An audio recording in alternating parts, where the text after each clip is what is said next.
Okay, moving on, as the US and India deepen cooperation in cutting-edge sectors like AI, quantum computing, and telecom through initiatives like the Trust, questions remain on how the two nations will navigate divergent policies on data governance and digital ethics. To unpack what collaboration could look like, from responsible AI to startup innovation, my colleague Aishwarya Anand caught up with Uvika Sharma, the founder and managing partner at INTLDA, on the sidelines of the Select USA Investment Summit in Maryland. Take a look.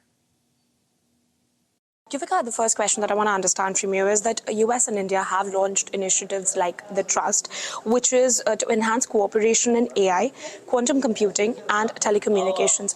However, differing regulatory approaches, such as India's data localization policies and US's emphasis on cross-border data flows, pose challenges. So how can both nations reconcile these differences to foster a more cohesive digital partnership? We all know that India is very well positioned in terms of tech and the people that there are there, the brains that are empowering a lot of other economies around the world.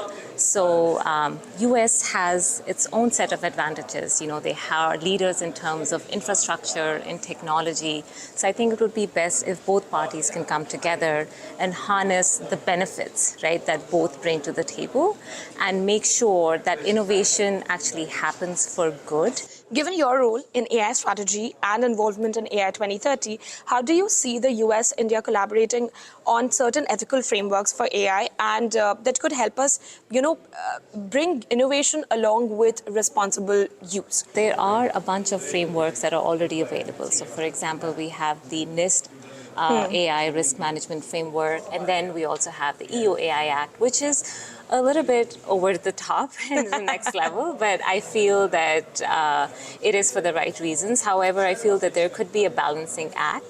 And I think India can also maybe learn from some of those and see what are the best practices that they can incorporate. As someone who's been deeply involved in mentoring and supporting diversity in tech, what opportunities do you see for startups in both countries to collaborate, and how can programs be designed to support underrepresented groups in the tech sector? I believe that there is a lot of opportunity for collaboration. One could be there are already great startups who are doing well. There could be this mentorship program that can be developed where you have seasoned startups who would be willing to mentor budding startups and provide them the knowledge and the guidance. So that would be one. Also, maybe establishing exchange programs where startups have a chance to maybe come and learn from startups here. And some startups can actually go to India and talk about what does it take, right, to develop, and talk about the challenges. What does it take to kind of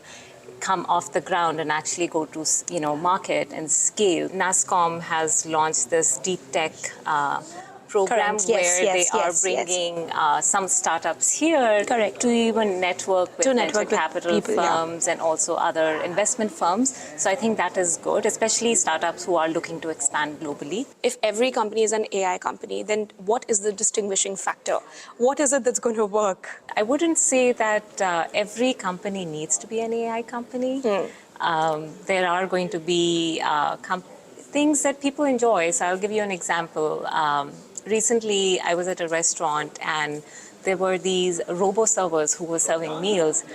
And I thought to myself, it's a great idea, but what is the purpose of me actually going to a restaurant? It's to actually have a great experience and that human experience, right? 100%. I want to enjoy my meal.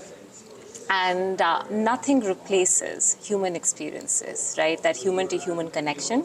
So while, yes, companies should evolve and they should adopt AI, but I think what's going to be important and always remain relevant is that human-to-human connection. I feel that artisan products are probably going to become more expensive, like your handmade products. When you go and buy a painting, don't you see they say, oh, it's handmade? It's so much more expensive.